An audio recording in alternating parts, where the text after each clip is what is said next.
Bonjour à toutes et à tous. Merci d'être au rendez-vous. Je m'appelle Lydia Marquez et je suis co-auteure de la nouvelle méthode de FLE, C'est cool, des éditions ASA, que vous découvrirez dans quelques semaines. En effet, le français se doit d'être cool, aussi bien pour les enseignants que pour les apprenants. Bonjour à toutes et à tous. Je m'appelle Paula Costa et je suis co-auteure de la nouvelle méthode de FLE des éditions ASA avec Lydia. Prendre plaisir à enseigner et à apprendre le français, tel est le but des ressources simples et innovantes que nous allons vous présenter aujourd'hui. Efficaces en présentiel et à distance, nous savons tous combien le choix de stratégies diversifiées est essentiel quand il s'agit de motiver nos élèves. Première constatation. Une journée de cours, que ce soit dans une salle de classe ou en présentiel, peut devenir bien monotone pour nos élèves, même si les contenus sont intéressants. S'ils osaient nous avouer le fond de leurs pensées, ils nous diraient certainement « c'est toujours pareil ».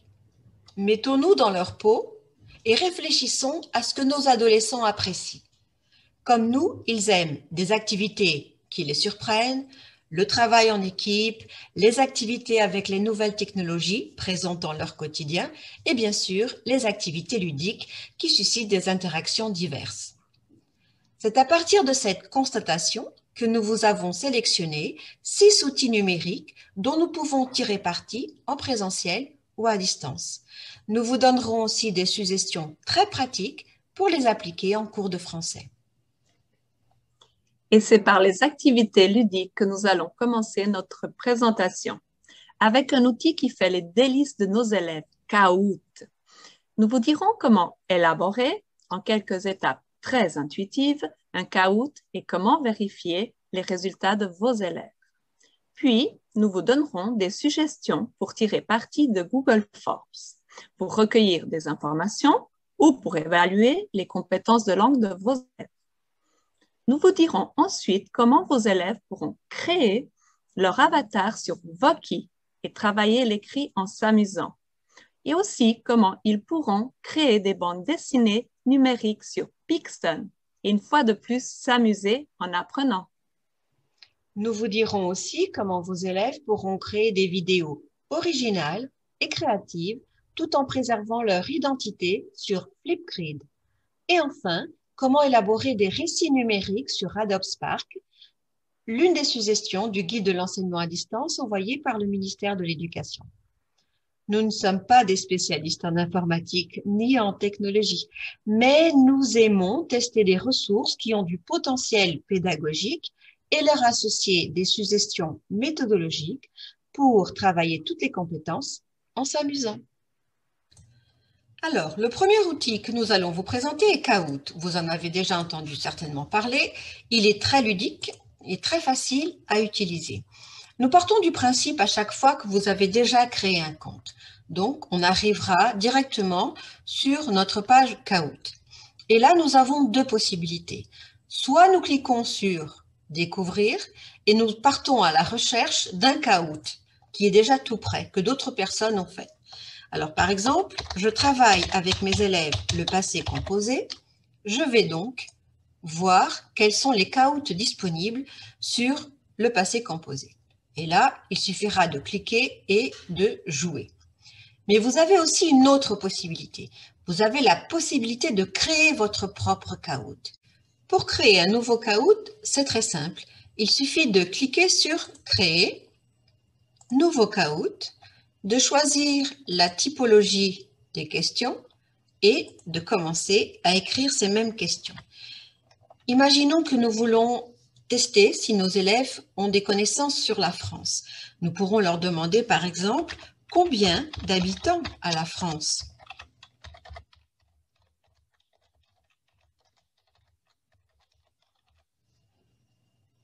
Et nous allons leur proposer 4 réponses possibles. 10 millions, 7 millions. On va leur proposer par exemple 300 millions ou bien 67 millions. Nous savons que la réponse verte est la bonne. Alors nous allons justement choisir cette même question comme bonne réponse. Nous pourrons ajouter des images si nous le voulons et nous pouvons ajouter autant de questions que nous le voulons. À nouveau quiz.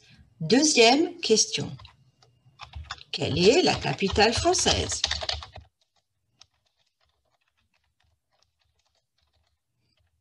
Pareil, nous allons leur fournir 4 réponses possibles.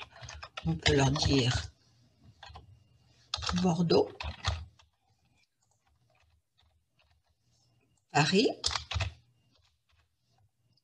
on peut leur dire Strasbourg et on peut leur dire Marseille. Avec une majuscule, s'il vous plaît. La bonne réponse étant Paris, c'est celle-ci que nous allons sélectionner. Et ainsi de suite, nous allons créer les questions, autant de questions que nous voulons. Quand nous avons terminé, nous allons cliquer sur Donne, c'est fait. Nous pouvons donner un titre à notre Kahoot. Et automatiquement, il va être gardé sur notre page Kahoot. OK. Et voilà. Connais-tu la France? Si nous voulons jouer, eh bien, nous allons tout simplement cliquer sur Play, Teach, Classique, et automatiquement va s'afficher un code. Vous demandez à vos élèves d'introduire le code qui s'affiche sur le site kahoot.it et automatiquement, le nom de vos élèves va apparaître sur votre écran. Alors, ça prend toujours un petit peu de temps. Alors ici, par exemple, nous avons Johanna. Peut-être aurons-nous un autre élève pour la démonstration. Et nous avons Thomas. Voilà. Imaginons que tous nos élèves sont là. Alors, nous allons commencer. On clique sur Start. La première réponse va apparaître. Et ils auront 4 possibilités de réponse. Donc, en cliquant sur la couleur qui correspond à la bonne réponse, selon eux.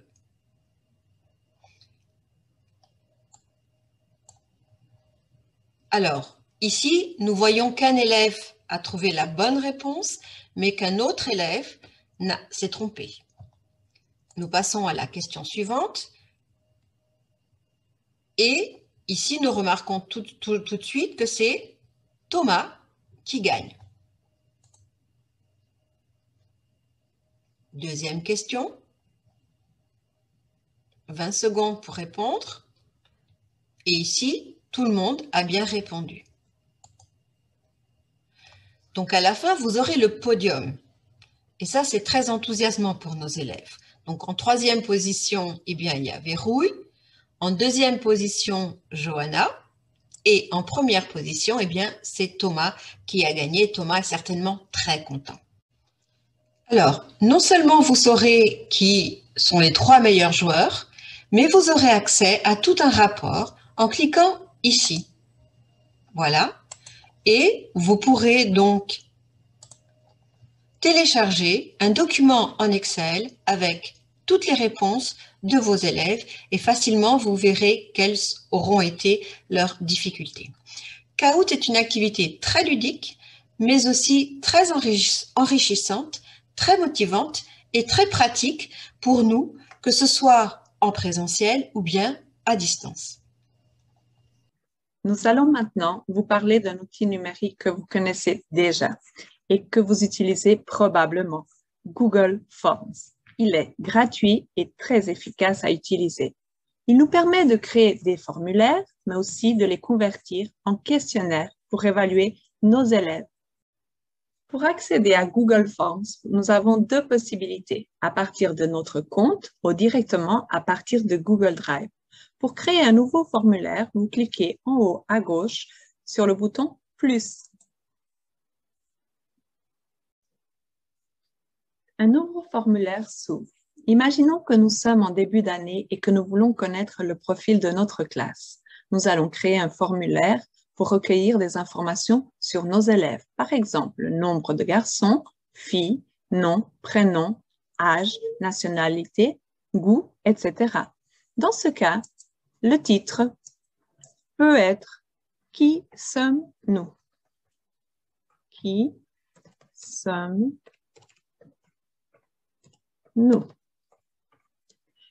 Nous pouvons ajouter comme commentaire la consigne « Réponds aux questions ».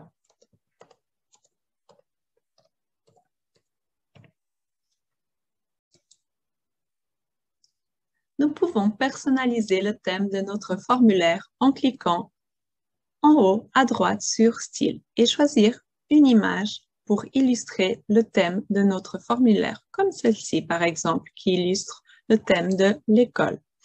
Nous pouvons encore choisir la couleur du thème et la couleur de l'arrière-plan. Et voilà, le nouveau thème s'affiche. Nous pouvons alors commencer notre formulaire. Par exemple, pour savoir combien de garçons et de filles à la classe, nous pouvons demander « Tu es une fille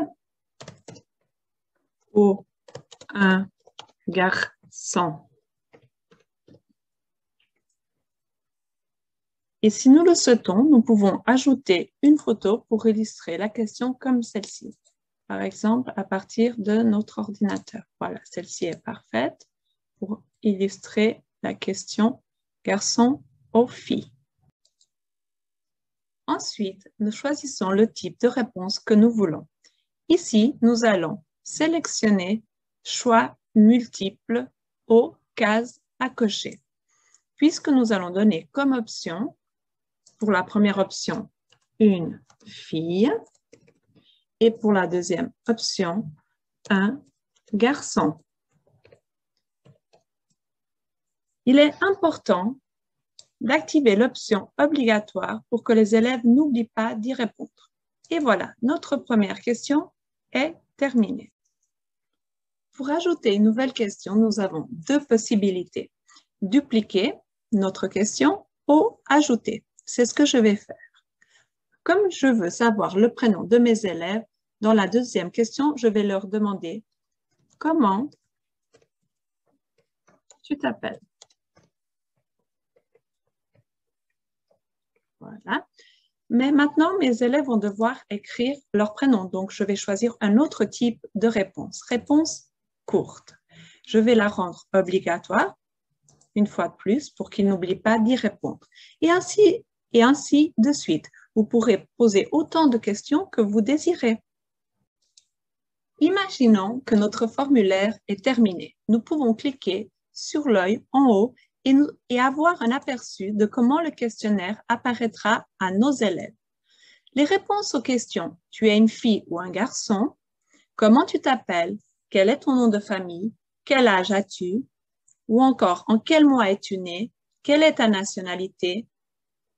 Où tu habites, quelle est ta couleur préférée, vont nous permettre de tracer le profil de la classe. Si vous souhaitez transformer votre formulaire en questionnaire, vous devez cliquer en haut à droite sur « Paramètres »,« Questionnaire » et activer le bouton « Convertir en questionnaire ». Vous avez aussi la possibilité, en cliquant sur « Général », de limiter votre questionnaire à une réponse, c'est-à-dire vos élèves ne pourront répondre qu'une seule fois. Mais si vous le désirez, en cliquant sur « Présentation », vous pouvez aussi trier les questions en mode aléatoire. En cas d'évaluation, ça pourra être un grand avantage pour limiter la triche. N'oubliez pas d'enregistrer vos options en cliquant ici en bas « Enregistrer ». En transformant votre formulaire en questionnaire, vous pouvez attribuer des points à vos questions en cliquant en bas à gauche sur « Corriger ». Voilà, vous indiquez le nombre de points que vous voulez attribuer à cette question, par exemple 2 points, et cliquez sur « Terminer ». En cliquant sur « Terminer », en haut, à droite, s'affichera le total de points de votre questionnaire. Pour partager le questionnaire avec vos élèves, cliquez sur « Envoyer » et choisissez le lien raccourci en cliquant sur « Raccourcir » et envoyez-le par mail à vos élèves. Il leur suffira de cliquer sur le lien et de répondre aux questions. Quand vos élèves auront terminé de répondre au questionnaire, vous recevrez immédiatement leurs réponses. Vous pouvez les consulter en cliquant sur « Réponses » et vous pouvez également les télécharger en cliquant ici en haut sur les 3 points « Télécharger les réponses ». Ce rapport vous permettra de très rapidement tracer le profil de votre classe. À partir du résumé, par exemple, observons le résultat à la première question. Tu es une fille ou un garçon?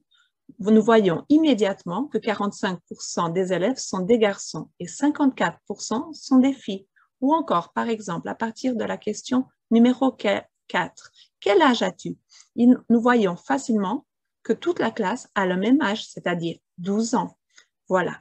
Mais vous pouvez aussi sélectionner question et vous allez voir les réponses de vos élèves question à question. Donc, en cliquant en revenant, première question, tu es une fille ou un garçon? 6 réponses fille, 5 réponses garçon. Et vous avez encore l'option individuelle. Et sur l'option individuelle, vous allez voir les réponses, toutes les réponses de l'élève jusqu'à la dernière question. Je pense que c'est la question numéro 8. Voilà, c'est très facile et ça nous facilite énormément la tâche. Vous pouvez aussi travailler sur un formulaire ou un questionnaire en collaboration avec d'autres collègues. Il suffit de cliquer sur « Plus » en haut à droite et de cliquer sur « Ajouter des collaborateurs ». C'est très utile pour le travail collaboratif en contexte scolaire. En conclusion, si d'un côté la correction automatisée facilite la tâche des enseignants au niveau de l'évaluation formative et de la progression des élèves, d'une autre part, les élèves se sentent plus engagés, donc plus motivés à travailler et à apprendre avec le numérique. Et maintenant, Lydia va vous expliquer comment vos élèves pourront créer leur avatar sur Voki. À ton tour, Lydia. Le troisième outil numérique que nous allons vous présenter s'appelle Voki. Il est idéal pour travailler l'écrit. Ici, vous allez demander à vos élèves soit de créer un compte, et s'ils ont moins de 13 ans, ce sera donc le responsable parental qui devra le faire, ou bien ils peuvent entrer ici par cette partie gratuite. On arrive alors sur une page qui va nous proposer à chaque fois un avatar différent. Mais si vos élèves veulent faire leur avatar, il va falloir qu'ils adaptent les caractéristiques physiques aux leurs. Voilà pourquoi ils vont cliquer sur ces différents icônes. Ici, par exemple, il va choisir, si c'est une fille, donc elle va choisir plutôt une fille. Celle-ci, voilà. Ensuite, elle va pouvoir choisir la couleur des cheveux. Au lieu de cheveux roses, elle a les cheveux noirs. Ensuite, elle va cliquer pour choisir ici le décor. Eh bien, cette fille est en pleine campagne, ou bien elle sera à l'école, ou bien elle sera à la montagne. Ensuite, nous allons, en cliquant sur cette palette, nous allons pouvoir choisir plusieurs couleurs de différents éléments du visage. Alors, les lèvres d'abord, on peut les mettre un petit peu plus rouges. Les yeux, au lieu d'être bleus, eh bien, ils pourront être plutôt verts. La couleur de la peau aussi sera peut-être un petit peu plus bronzée. En cliquant sur cette icône, on va pouvoir ajouter du texte pour faire parler notre avatar. Alors, on arrive sur cette page où on va pouvoir introduire du texte. Ici, j'ai déjà copié mon texte. Voilà. Et on va choisir la langue. Alors, bien sûr, on va cliquer sur français. Et puisqu'il s'agit d'une fille, on va plus... La nouvelle méthode de FLE des éditions Hazard, qui va sortir bientôt, est vraiment cool. Oui, mais c'est une fille, donc on va choisir par exemple Béatrice. La nouvelle méthode de FLE des éditions Hazard, qui va sortir bientôt, est vraiment cool. Voilà. Donc, on est satisfait. On va cliquer sur enregistrer.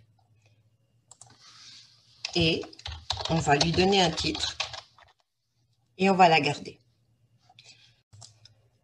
Votre élève pourra alors partager avec vous son avatar, soit par mail, soit en vous envoyant le lien, et même partager son avatar sur les réseaux sociaux. Vous verrez, c'est une activité très amusante qui nous permet de travailler l'écrit et qui nous permet à nous, professeurs, de vérifier si l'élève écrit bien son texte. En effet, à chaque fois qu'il commettra une erreur de langue, le personnage va prononcer cette même erreur de langue. Et maintenant, Paolo va nous expliquer comment vos élèves pourront faire des bandes dessinées numériques sur le site Pixton. À toi, Paolo. Je vais maintenant vous présenter Pixton. C'est un outil simple d'utilisation qui permet de créer des bandes dessinées en ligne. C'est une bonne option pédagogique pour rendre les tâches communicatives plus motivantes. Grâce à Pixton, nos élèves peuvent travailler la production et l'interaction écrite individuellement, en paire ou en groupe, tout en s'amusant. Sur la page d'accueil, pour commencer, nous devons choisir l'option éducateur et les élèves choisiront l'option étudiant. Puis, nous arriverons sur la page pour ouvrir une session. Il suffit d'accéder à partir de notre compte et nous sommes prêts pour commencer. Attention, si vos élèves ont moins de 16 ans, ils auront besoin de l'adresse mail du responsable parental. Notre page s'ouvre et nous allons appuyer en haut à droite sur Nouvelle BD. Pixton va nous demander un titre pour cette bande dessinée. Nous allons choisir comme titre, par exemple, Ma routine, car nous allons demander à nos élèves de créer une bande dessinée sur la routine en indiquant les différents moments de la journée et les heures. Premièrement, nous allons choisir un arrière-plan, ici en haut sur le menu. Comme vous voyez, premièrement, nous allons choisir un arrière-plan, ici en haut sur le menu. Dans ce cas, nous allons sélectionner l'image d'une chambre qui va nous apparaître ici en grand plan sur cette case pour que nous puissions continuer à ajouter des éléments à notre chambre. Premièrement, nous allons choisir un arrière-plan ici en haut et nous allons sélectionner une image. Par exemple, l'image de cette chambre qui va nous apparaître ici en grand plan sur la case pour que nous puissions continuer à ajouter des éléments. Deuxièmement, en cliquant en haut sur personnage, nous allons insérer dans la chambre un personnage. Par exemple, une jeune adolescente. Nous pouvons choisir, modifier ses vêtements en cliquant ici sur tenue. Nous pouvons aussi modifier la couleur des cheveux ou des yeux, sa taille en cliquant en haut sur cheveux. Il est aussi possible de modifier l'expression de son visage en cliquant sur visage. Et voilà, nous avons une jeune adolescente souriante. Nous pouvons également modifier ses mouvements en cliquant sur action. Par exemple, la faire marcher comme nous voyons sur cette image. Mais il existe énormément d'options pour changer ces mouvements. Par exemple, elle peut être couchée, debout, assise, etc. Pour ajouter du texte, il faut cliquer en haut sur « Mots ». Nous pouvons compléter la bulle en écrivant une légende. Par exemple, « Je suis prête pour aller au collège ». Et voilà, notre première vignette est créée. C'est très facile et très intuitif. En cliquant sur « Ajouter une case », nous pouvons continuer notre histoire en créant autant de nouvelles vignettes que nous le souhaitons. Pour chaque nouvelle case, nous pouvons modifier l'arrière-plan, rajouter des personnages et compléter de nouvelles bulles. Il nous suffit d'être créatifs et de nous amuser tout en travaillant nos compétences de langue. Voici un super exemple d'une bande dessinée numérique sur la routine. créé sur Pixton par une de nos élèves qui s'est drôlement amusée en créant plusieurs vignettes. L'heure du réveil à 8 heures, le déjeuner à la cantine à midi, écart avec un ami, une situation de salle de classe à 14h30, une situation de gymnastique à l'école à 17h30 et finalement à la maison en soirée à 20h30 le dîner pour se brosser les dents et aller se coucher à 22h. Une fois la planche terminée, nous pouvons la publier sur le site ou la partager par mail. Mais attention, la version gratuite ne permet pas de la télécharger. Dans ce cas, il suffit d'utiliser l'outil capture d'écran de votre ordinateur pour l'enregistrer et ainsi la récupérer. En conclusion, Pixton développe non seulement des compétences de l'écrit, mais aussi une compétence créative et technologique. En proposant une tâche comme la création d'une bande dessinée numérique, nous alignons nos choix méthodologiques avec les orientations du profil de l'élève. Et voilà, je vais rendre la parole à Lydia qui va vous expliquer comment vos élèves pourront créer des vidéos originales et créatives. C'est à toi, Lydia. Maintenant, je vais vous présenter Flipgrid. Flipgrid est un outil pour la communication orale hors présentiel. Il permet aux élèves de répondre à une question ou à un thème proposé par leur professeur en s'enregistrant en vidéo directement sur leur webcam ou à partir de leur téléphone portable. Étant donné que la plupart de nos établissements possèdent un compte Microsoft 365, il ne sera pas difficile d'intégrer directement les élèves à cette plateforme. Alors, voyons voir comment ça marche. En arrivant sur la page d'accueil de Flipgrid, vous devrez d'abord cliquer sur Login ou bien faire votre inscription en tant qu'éducateur. Une fois votre inscription faite, vous pourrez créer des groupes. Ces groupes correspondent en fait à vos classes. Un code d'adhésion est automatiquement généré. C'est ce code qui permettra à vos élèves de s'inscrire sur Flipgrid. Vous devrez alors ajouter la liste de vos élèves que vous pourrez télécharger. Votre groupe est prêt. Vous n'avez plus qu'à le partager avec vos élèves, soit à travers un QR code, Classroom, Teams, etc.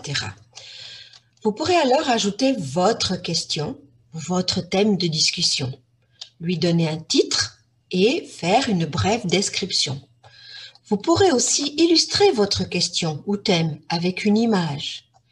Vous n'aurez plus qu'à le partager avec vos élèves et recueillir leurs réponses. À partir d'ici, ce sont vos élèves qui entrent en action. Ils introduiront le code que vous leur aurez fourni et ils n'auront plus qu'à cliquer sur le symbole de la caméra pour enregistrer leurs réponses. Vos élèves pourront s'enregistrer en montrant leur visage ou bien ils pourront sélectionner des effets, un filtre, un accessoire, des émoticônes et même plonger dans un décor sous-marin. Les élèves pourront aussi enregistrer leurs réponses sur leur smartphone et ensuite l'envoyer par Flipgrid en activant la fonction « Télécharger clip ». Ils n'auront plus ensuite qu'à cliquer sur « Envoyer ». Vous seul, si vous le décidez, pourrez voir cette vidéo et évaluer. Cet outil est spécialement conseillé pour ces élèves qui sont tellement timides qu'ils n'osent pas s'exprimer en classe, mais qui souvent nous surprennent par leur implication et leur créativité quand il s'agit de présenter et de parler autrement. Voilà en somme le grand avantage de Flipgrid. Maintenant, je vais vous présenter Adobe Spark que vous connaissez sûrement. C'est un outil numérique gratuit qui permet à nos élèves de créer très facilement des récits numériques tout en s'amusant. Nous pouvons leur proposer de se présenter, de parler de leurs loisirs, de raconter leurs vacances ou même d'aller plus loin et faire une émission ou un vidéoclip. Pour accéder à Adobe Spark, c'est simple. Il suffit de créer un compte au préalable et d'entrer. Voici la page d'Adobe Spark. Pour créer un projet, il suffit de cliquer en haut à gauche sur le bouton « Plus » et sélectionner « Vidéo ». Puis, il faut choisir un titre pour notre vidéo. Imaginons que nous demandons à nos élèves de parler de leurs vacances. Ils pourront choisir comme titre pour leur récit numérique « Destination, vacances ». Et maintenant, appuyez sur « Suivant » en bas pour continuer. Adobe Spark propose des modèles que vous pouvez utiliser comme point de départ. Mais je vous conseille de commencer un projet vide en cliquant en bas sur le bouton « Démarrer à zéro ». Ça offre bien plus de possibilités pour innover. Cet outil se présente sous la forme d'une table de montage virtuelle dans laquelle nous pouvons ajouter des vidéos, du texte, des photos ou des icônes et qui nous permet d'enregistrer notre propre voix 30 secondes maximum par diapositive. C'est merveilleux. Alors, voyons comment travailler avec cet outil. Tout d'abord, nous pouvons ajouter le nombre de diapositives que nous souhaitons en cliquant en bas à gauche sur « Plus ». Je vais en ajouter 2. Voilà, 1, 2. Puis, nous pouvons ajouter une photo sur notre première diapositive en choisissant « Photo » et en cliquant sur « Photo gratuite ». Je vais chercher une photo pour ma première diapositive qui a à voir avec les vacances. Par exemple, valise. Je vais choisir cette valise pour ma première diapositive. On patiente quelques instants et la photo apparaît sur notre première diapositive. Pendant qu'elle se télécharge, nous patientons et nous avons ici la possibilité d'augmenter notre photo ou de la diminuer. En cliquant sur le bouton « Plus », nous pouvons aussi ajouter du texte. C'est ce que je vais faire. Je vais écrire « Destination vacances » qui est le titre de notre récit numérique. Et voilà, notre première diapo est terminée. Pour notre deuxième diapositive, nous allons choisir l'écran divisé. Écran divisé, donc avec deux côtés. D'un côté, nous voulons ajouter une photo. Maintenant, à partir de notre ordinateur, nous cliquons sur « Transférer photo ». Voilà, je vais choisir une photo que j'ai dans mon ordinateur, celle-ci par exemple. Et je vais attendre, patienter quelques instants. Et je vais la réduire et la déplacer pour qu'elle soit centrée. De l'autre côté, je vais ajouter du texte. Je vais écrire une légende. Par exemple, cette année, je vais passer mes vacances à la plage. Je peux inverser l'ordre de la photo et du texte. Voilà, d'un côté le texte, de l'autre côté la photo. Voilà, notre deuxième diapositive est terminée. Pour enregistrer notre voix, il suffit de maintenir notre curseur sur le micro et de lire la légende. Cette année, je vais passer mes vacances à la plage. Voilà, comme ceci, et c'est fait.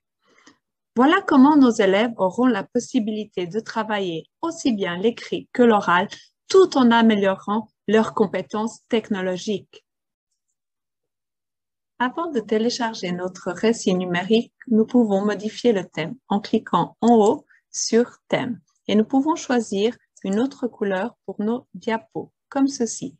Nous pouvons aussi cliquer en haut sur « Musique » et nous pouvons ajouter notre propre musique ou choisir une autre musique proposée par Adobe Spark. Ou vous pouvez encore baisser le son de la musique activée. Voilà, notre vidéo est terminée. Avant de la télécharger, nous pouvons appuyer en haut sur « Aperçu » pour vérifier si tout va bien avec notre vidéo et si nous pouvons la conclure avec succès. Voyons maintenant le résultat final de notre récit numérique. Destination vacances. Cette année, je vais passer mes vacances à la plage. Je vais partir avec ma famille. mes parents et mon petit frère. Nous allons faire du surf et nous allons nous amuser sur la plage. Mes vacances vont être très cool. Et voilà une façon très cool de s'amuser et d'apprendre en classe de français. Et voilà, nous vous avons présenté 6 outils numériques que vous pouvez proposer à vos élèves pour innover, s'amuser et motiver en classe de français. En guise de conclusion, 1. Les élèves commencent les cours plus motivés s'ils savent qu'ils vont être surprenants et interactifs. 2. Si nous leur proposons des activités innovantes et différentes, ils s'impliquent davantage et sont plus attentifs, ce qui permet une meilleure ambiance d'apprentissage. Et 3. L'utilisation des nouvelles technologies en classe de FLE peut nous venir en aide et valoriser nos fonctions. Les TIS ne sont plus nos ennemis. Au contraire, elles sont au service d'un enseignement de qualité, notamment dans l'apprentissage des langues. Voilà ce que nous voulions vous présenter aujourd'hui. Merci d'être resté avec nous. Si vous avez des questions à nous poser, n'hésitez pas à nous contacter. Depuis presque 10 ans, nous prenons plaisir à partager avec vous nos suggestions et à répondre à vos questions. Voici notre nouvelle adresse mail. Retrouvez-nous aussi sur les réseaux sociaux, sur Instagram et Facebook. Vous recevrez bientôt la liste complète des outils numériques que nous avons présentés. Et nous vous donnons rendez-vous parce que le français, c'est cool. À bientôt.